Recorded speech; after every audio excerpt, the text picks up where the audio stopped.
이 집은 내 명의야. 금요일까지 짐 빼. 반찬 가게 문을 닫고 집에 돌아온 제게 남편 박준호가 한 말이었습니다. 현관 앞에는 이삿짐 상자 3개가 놓여 있었습니다. 제 옷과 신발, 화장대 서랍에 있던 물건까지 이미 상자 안에 들어가 있었습니다. 31해를 함께 산 집에서 제 물건만 먼저 쫓겨나 있었습니다. 이게 무슨 짓이야?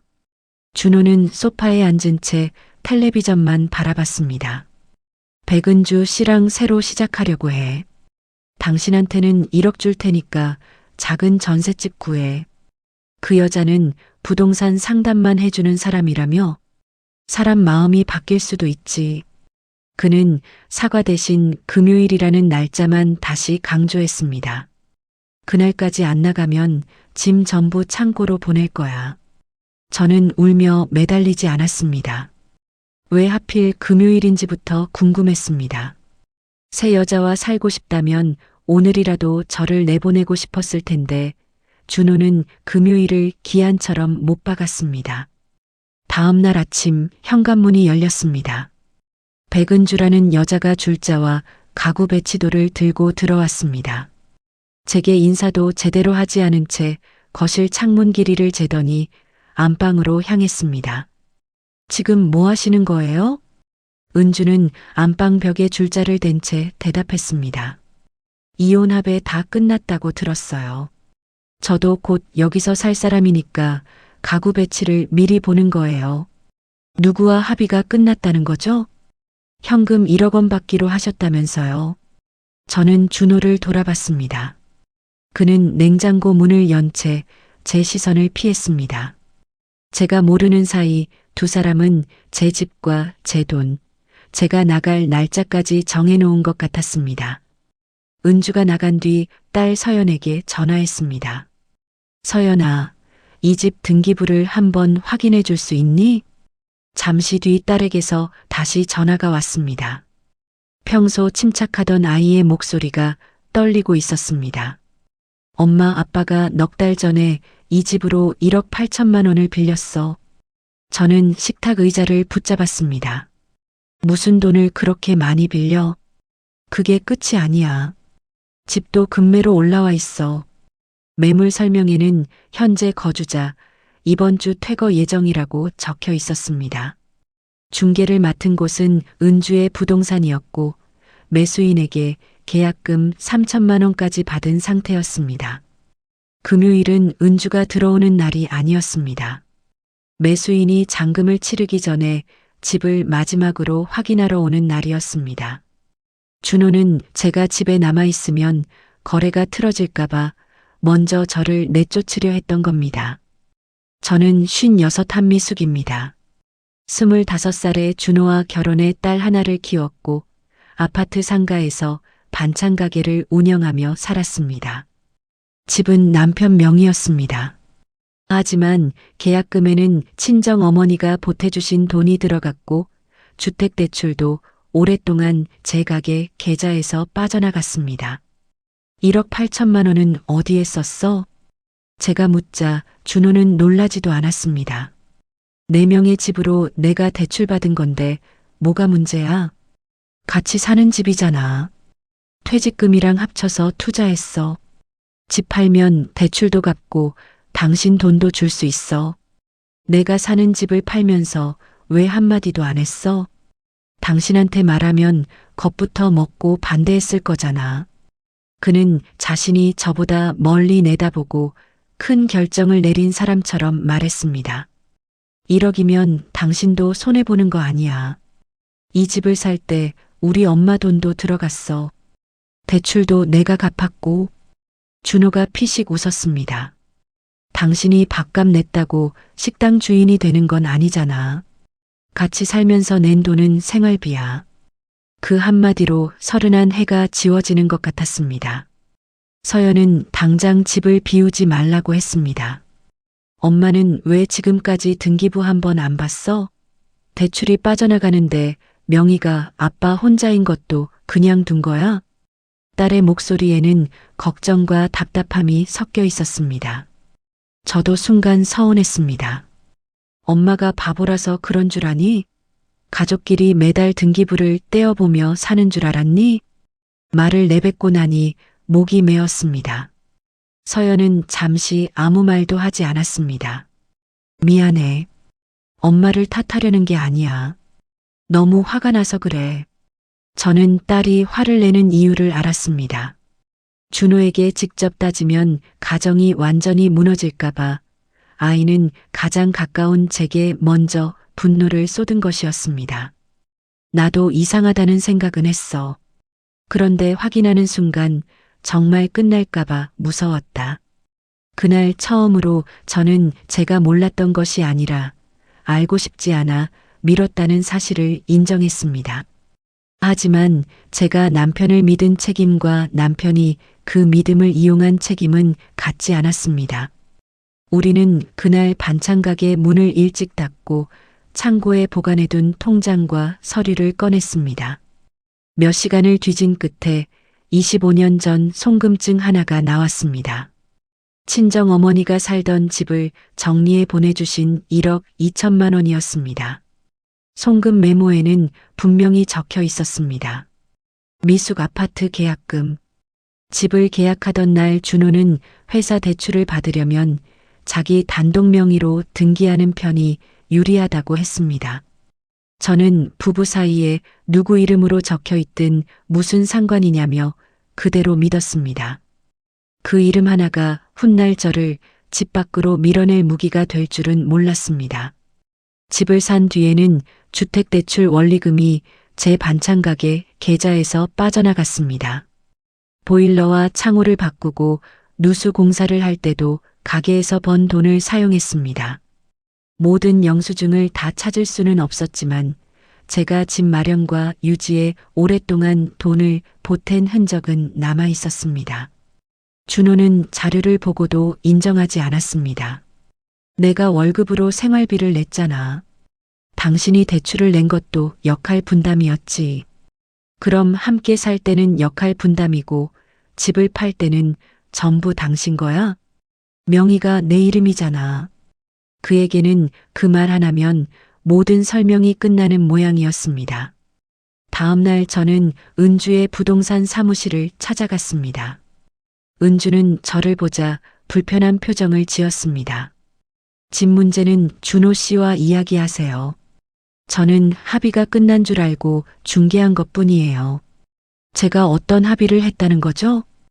은주는 잠시 망설이다 서류 한 장을 꺼냈습니다. 이혼 및 부동산 권리 포기 합의서. 제가 현금 1억 원을 받고 집을 비우며 앞으로 재산 분할을 요구하지 않는다는 내용이 적혀 있었습니다. 아래에는 제 이름과 서명이 있었습니다. 직접 서명하셨잖아요. 언뜻 보면 제 글씨가 맞았습니다. 하지만 서명 끝부분을 보는 순간 이상한 점이 눈에 들어왔습니다. 몇 년 전 보험에 가입할 때 볼펜이 나오지 않아 획이 한번 끊겼던 부분까지 똑같았습니다. 저는 서명 사진을 찍어 서연에게 보냈습니다. 잠시 뒤 딸이 과거 보험 계약서 사본을 보내왔습니다.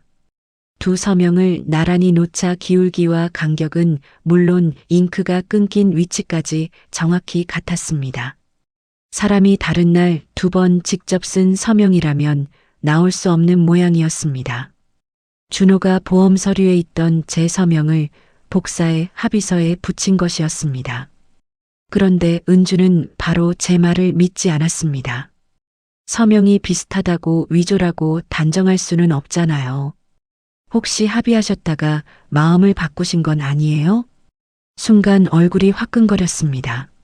남편에게 속은 것도 모자라 처음 보는 여자 앞에서 제가 돈을 더 받으려 말을 바꾸는 사람으로 몰리고 있었습니다.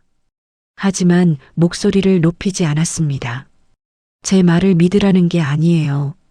이 문서를 언제, 어디서, 누구 앞에서 작성했는지 준호 씨에게 물어보세요. 그리고 당신이 빌려준 돈이 어디에 쓰였는지도 확인하세요. 은주는 서류 날짜를 다시 내려다봤습니다.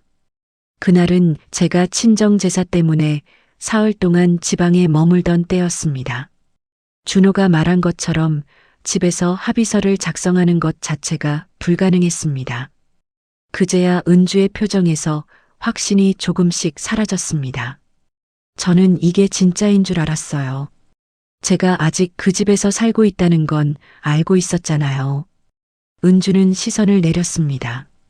준호가 부부관계는 오래전에 끝났고 제가 돈을 더 받으려고 집을 비우지 않는다고 말했다고 했습니다. 그래도 저한테 전화 한 통은 할 수 있었잖아요. 그 말을 믿고 싶었던 것 같아요. 은주는 자신도 속았다고 했지만 저는 그녀를 같은 피해자라고 받아들일 수 없었습니다. 제가 존재한다는 사실을 알면서도 제 안방 치수를 잰 사람이었습니다. 은주는 한참 침묵하다가 뜻밖의 말을 꺼냈습니다. 저도 그 사람에게 8천만 원을 빌려줬어요. 준호는 담보대출 이자가 밀리고 있다며 은주에게 돈을 빌렸습니다. 집을 팔아 빚을 정리하면 함께 더 넓은 아파트로 옮겨 살겠다고 약속했다고 했습니다. 집을 팔면 저한테 먼저 돈을 갚는다고 했어요.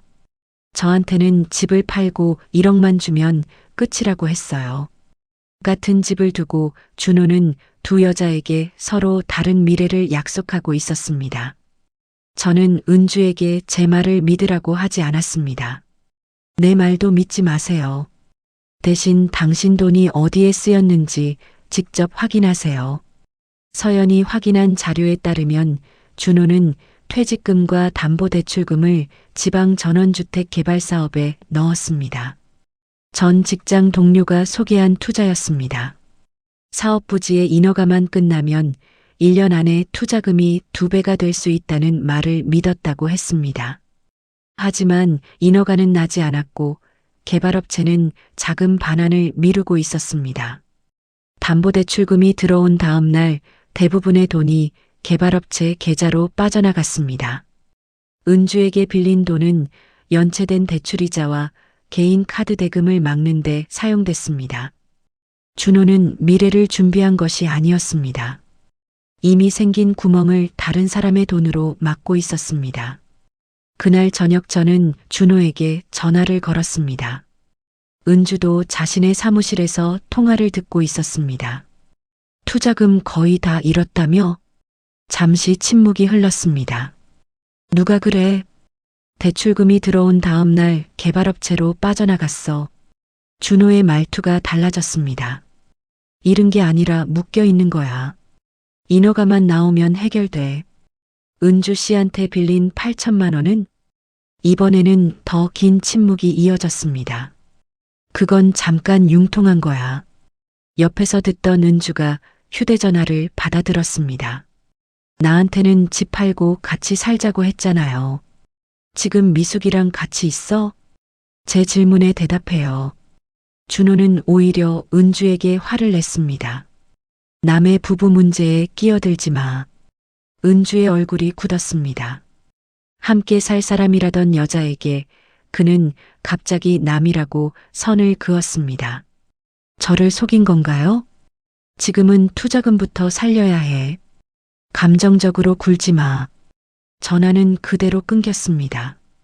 은주는 한동안 화면만 바라봤습니다. 저도 제 돈은 따로 정리하겠습니다. 하지만 제가 한 행동이 없어지는 건 아니라는 것도 알아요. 저는 고개만 끄덕였습니다. 우리는 친구가 되지 않았고 서로 용서하지도 않았습니다. 다만 준호가 각자에게 한 거짓말을 더는 숨겨주지 않기로 했습니다. 집으로 돌아오자 준호가 저를 기다리고 있었습니다. 당신이 은주까지 부추겼어? 당신이 한 말을 서로 확인했을 뿐이야. 준호는 투자가 성공했다면 가족 모두가 잘 살았을 것이라고 했습니다. 퇴직 후 월급이 끊기자 자신이 아무 쓸모없는 사람이 된 것 같았고 마지막으로 큰 돈을 벌어 인정받고 싶었다고 했습니다. 그 두려움까지 모두 거짓이라고 생각하지는 않았습니다. 하지만 그것이 제 서명을 복사하고 집을 몰래 파는 이유가 될 수는 없었습니다. 실패한 게 부끄러웠으면 나한테 말했어야지. 당신이 뭘 해결할 수 있는데? 적어도 내 집과 내 노후를 어떻게 할지는 같이 결정할 수 있었어. 준호는 잠시 입을 다물었습니다. 그러다 금액을 바꿔 제안했습니다. 1억 5천만 원 줄게. 집만 비워. 당신이 줄 수 있는 돈인지부터 모르겠는데 무슨 흥정을 해? 집만 팔면 돼. 내 서명까지 위조해서? 그는 위조가 아니라 형식을 갖춘 것뿐이라고 했습니다. 내 인생을 포기한다는 서류가 당신한테는 형식이야? 준호는 대답하지 않았습니다. 그날 밤 저는 중요한 서류와 통장, 도장을 따로 챙겼습니다. 자료는 모두 복사해 딸에게 보냈습니다. 처음으로 남편을 가족이 아니라 제 기록을 없앨 수 있는 상대라고 생각했습니다. 그 사실이 외도보다 더 무서웠습니다. 목요일 저녁 가게 문을 닫으려는데 준호가 찾아왔습니다. 손에는 새로 출력한 합의서가 들려 있었습니다. 내일 사람들 앞에서 망신당하지 말고 여기에 다시 서명해. 이미 만든 가짜 서류가 불안해졌어? 준호는 목소리를 낮추었습니다. 매수인은 이사 날짜까지 잡았어. 계약이 깨지면 우리 둘 다 손해야. 당신 몫을 1억 5천으로 올려줬잖아. 그는 여전히 제 몫을 자신이 베푸는 돈처럼 말했습니다. 당신은 왜 내가 받을 돈만 계산해? 내가 잃을 집과 세월은 계산하지 않으면서. 가게 밖에는 마지막 손님이 두고 간 장바구니가 놓여 있었습니다. 준호는 누가 들을까 주변을 살피며 서류를 계산대 위로 밀었습니다. 서명만 하면 조용히 끝나. 저는 합의서를 다시 준호 쪽으로 밀었습니다. 조용히 끝내려고 내 이름까지 훔친 사람이 할 말은 아니야. 준호의 얼굴이 굳었습니다. 그는 내일 후회하지 말라는 말을 남기고 가게를 나갔습니다.